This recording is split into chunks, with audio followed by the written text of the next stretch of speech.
Namaskaram. Happy Earth Sunday. Day.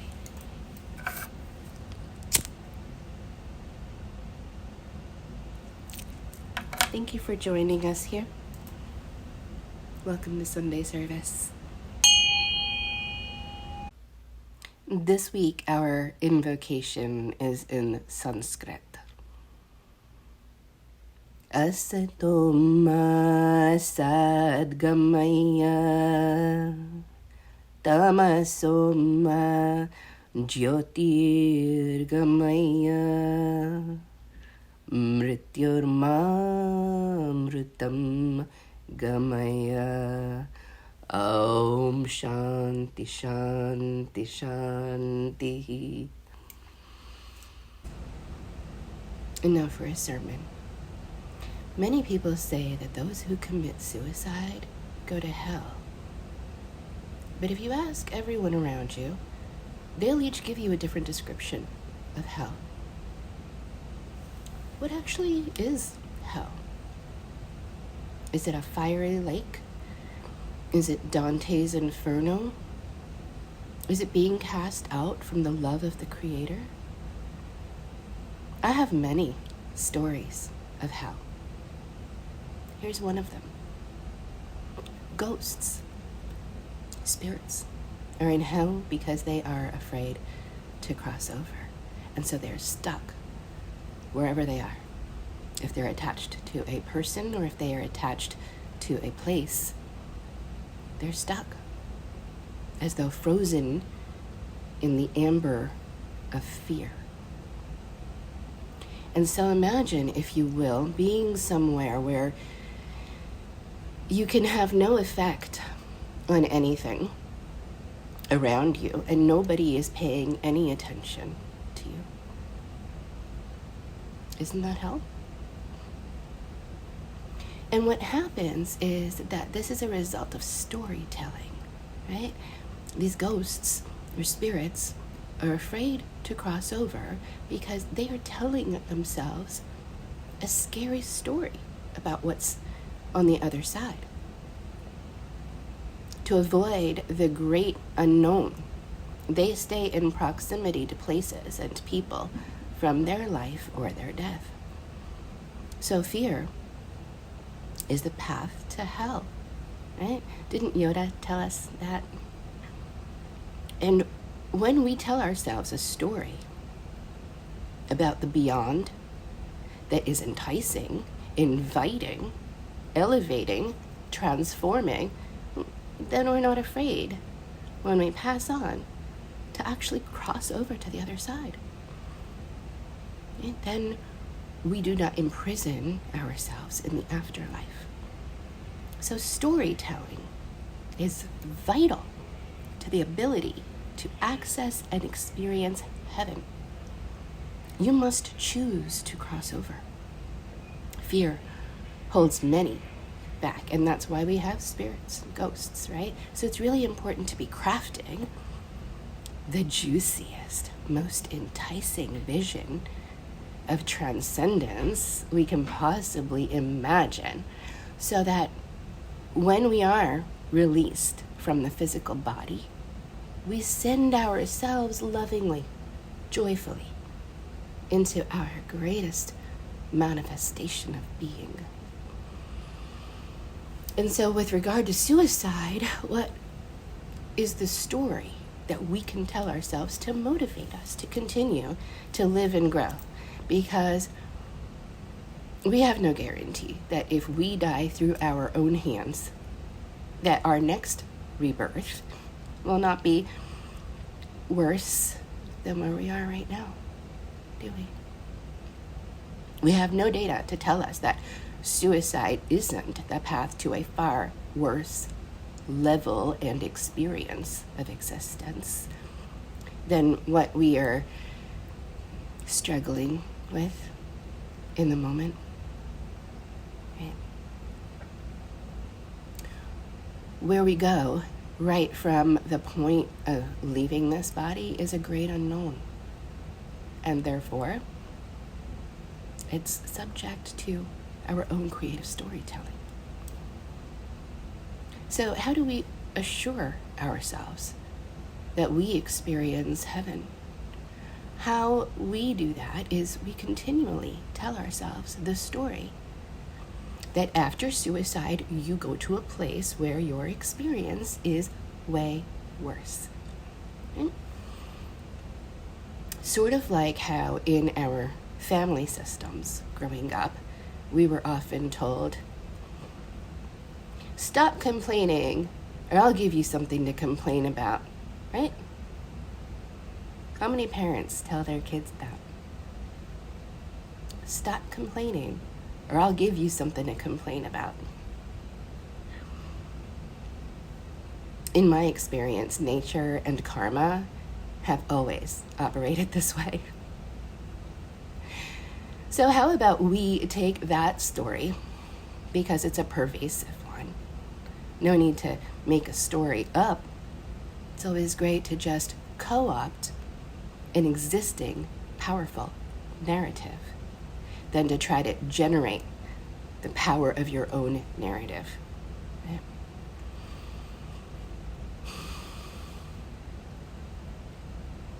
So we can harness the power of existing narrative. Stop complaining, or I will give you something to complain about. We can use that to motivate ourselves to not commit suicide if we are people who are suicidal, okay? And I said that last part. If we are people who are suicidal, because society needs to understand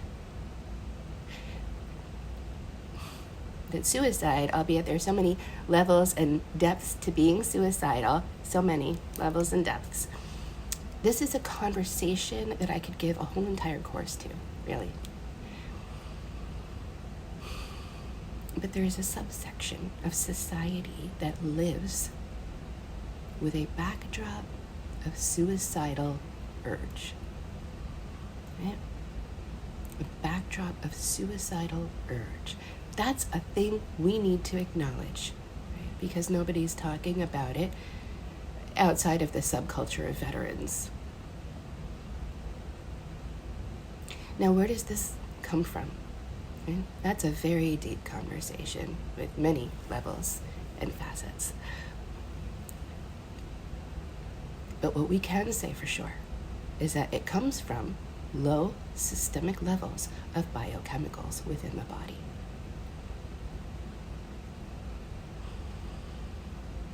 These can be neurotransmitters, neuromodulators, these can be hormones.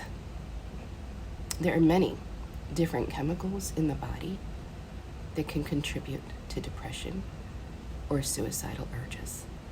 Some of the most commonly known ones include serotonin, which is a neurotransmitter that regulates mood, appetite, and sleep. Low levels of serotonin have been associated with depression and anxiety.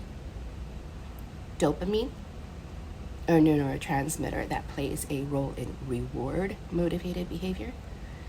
Low levels of dopamine have been associated with depression. And anhedonia, the inability to feel pleasure. Norepinephrine, a neurotransmitter that helps the body respond to stress. Low levels of norepinephrine have been associated with depression and feelings of hopelessness. Cortisol, a hormone produced by the adrenal gland in response to stress. Chronic stress can cause elevated levels of cortisol, which has been associated with depression and anxiety.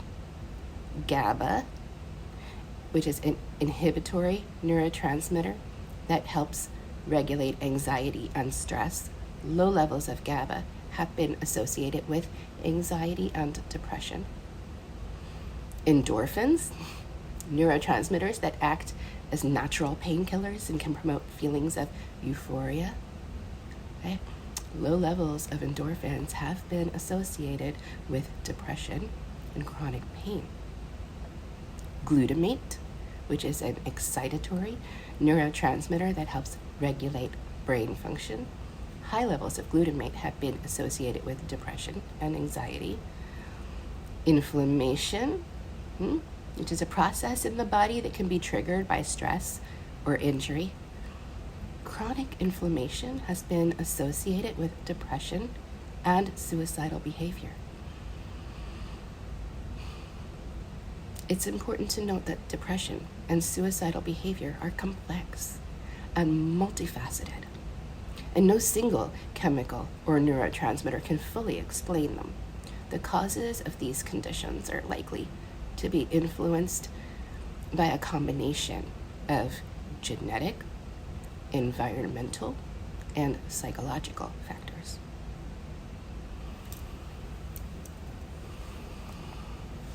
I just want to harken back now to talk about the person who lives in this portion of society that deals with the backdrop of suicidal urge.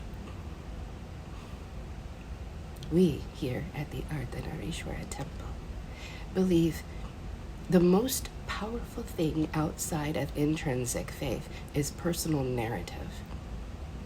And for some, faith can be generated by personal narrative, because for many, faith doesn't come naturally. And that's a whole art, right? How to generate faith. That's something else that we could have a whole conversation about. Many depths and layers to how to generate faith. So in bringing this subject back to the person who lives with a suicidal urge, what it is, it's a mantra, a daily mantra that you, your higher self, your Atma, right? If we are the Jiva, then the Atma, our higher self, we ride this mantra. The Atma is giving you this message. I'll give you something to complain about. Right? That's the narrative. Because our Atma oversees all of the entirety of our different lives and the lessons that we are learning. Right? That's what Hinduism tells us. Life is a school. Or at least that's the powerful narrative that I tell myself as I continue to evolve and graduate, right? For me, it's a school. It's part of my journey that includes surviving many suicidal attempts that were sort of clustered toward my younger adult years, when I was not as skilled in choosing the stories that I would tell myself about what was happening to me and around me, right?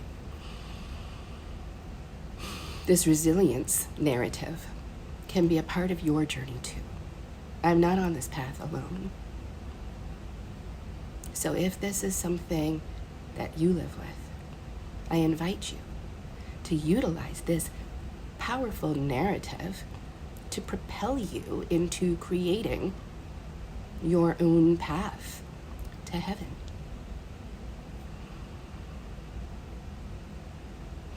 Continue utilizing narrative for creation. Why stop at suicide? Right? Create a life that beckons to keep you here despite the suicidal urge. I do not engage in the illusion that we can control that suicidal urge, especially if it stems from biochemistry.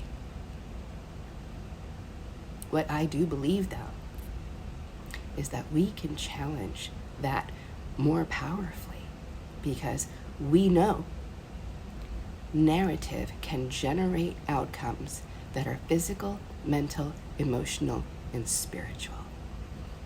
Narrative can become your magic wand. Like all real magic wands, you need to craft it, right, yourself. Infuse it with your power.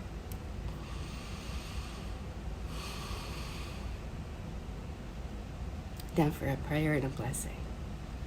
Om Namah Shivaya. Dear Lord Shiva, we come before you today with humble hearts, seeking your blessings and your grace. We pray for the mental health and well-being of everyone in our congregation. and indeed for the mental health of all of those in the world who may be suffering from anxiety, depression, or other mental health issues. As the Lord of transformation and renewal, we knew that you have the power to heal and uplift those who are struggling. We ask that you bless each and every person in our congregation and the world with your divine grace and healing energy. May you remove any obstacles that are preventing them from achieving mental and emotional balance. May you provide them with the wisdom and strength to overcome any negative thoughts and emotions that are weighing them down. And may you guide them on their journey towards inner peace and tranquility. We also ask that you bless all mental health professionals and caregivers who are working tirelessly to help those in need. May we be filled with compassion and understanding, right? As we work to help others achieve optimal mental health.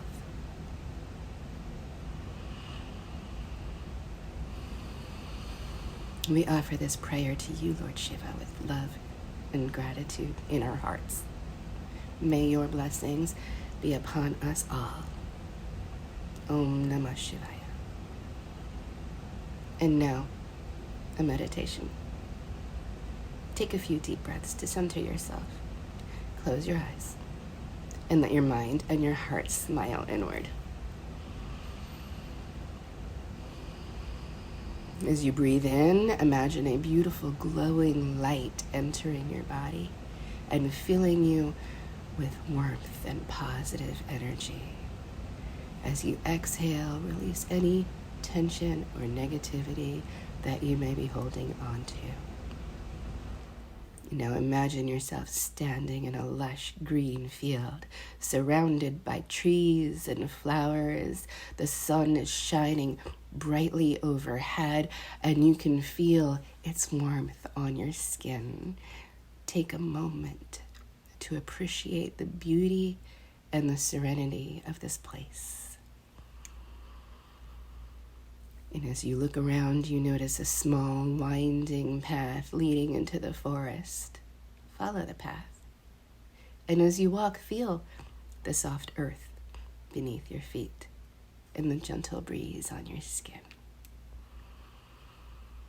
As you walk, imagine that you are leaving behind all your worries, fears, and doubts. You are letting go of everything that is holding you back and preventing you from experiencing joy, purpose, and fulfillment in your life.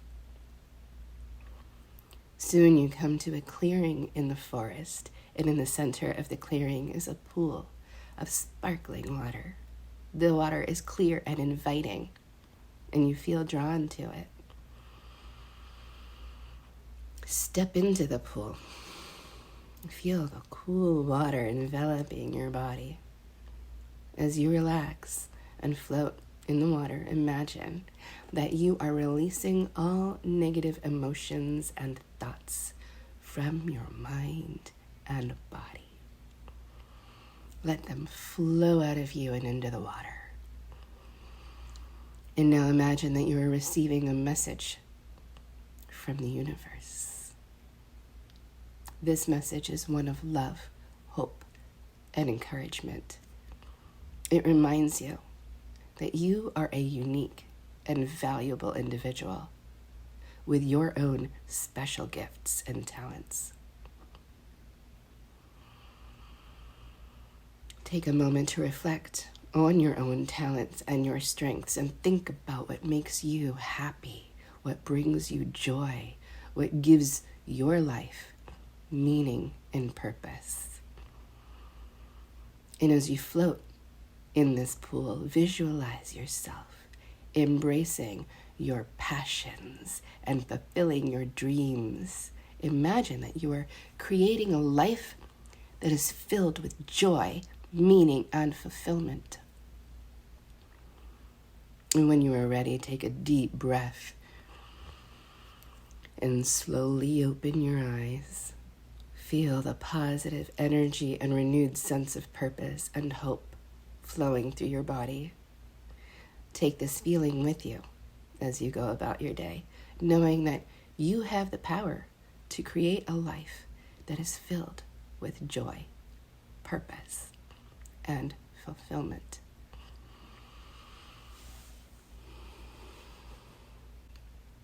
And now a mantra. There is a Sanskrit mantra that is particularly useful for those feeling suicidal. It is known as the Gayatri mantra, and it is one of the most revered and ancient mantras in Hinduism. The Gayatri mantra is believed to have a power, transformative effect on the mind, and it's often used for healing, purification, and spiritual awakening. The Gayatri mantra is as follows. Om Bhurbhuva Svaha Tat Savitur Varenyam Bhargo Devasya Dhimahi Dhiyo Yo Na Prachodayat. It translates as we meditate on the glory of the Creator who has created the universe, who is worthy of worship, who is the embodiment of knowledge and light, who is the remover of all sin and ignorance. May the Creator enlighten our intellect. This mantra is believed to provide a sense of peace, calm, and spiritual upliftment to those who recite it regularly. And it is often used as a tool to combat negative emotions and thoughts, including suicidal ideation. And it promotes mental and emotional well-being. I encourage you to chant this with me. Follow along. Om Bhurbhuva Svaha Tat Savitur Varenyam Bhargo Devasya Dhimahi Dhiyo Yo Na Prachodayat. Om Bhurbhuva Svaha Tat Savitur Varenyam Bhargo Devasya Dhimahi Dhiyo Yo Na Prachodayat.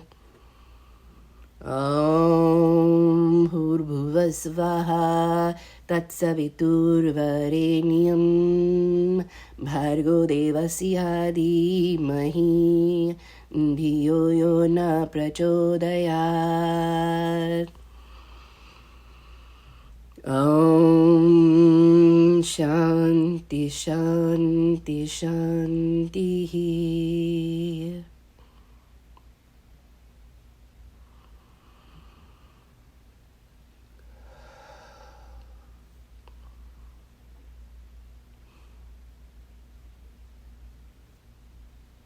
I encourage you all to continue chanting that, especially if you deal with the backdrop of suicidal ideation. Take control of your narrative. Take control of the stories you tell yourself about what is happening to you, around you, within you. Thank you so much for joining us. I'll see you again next week.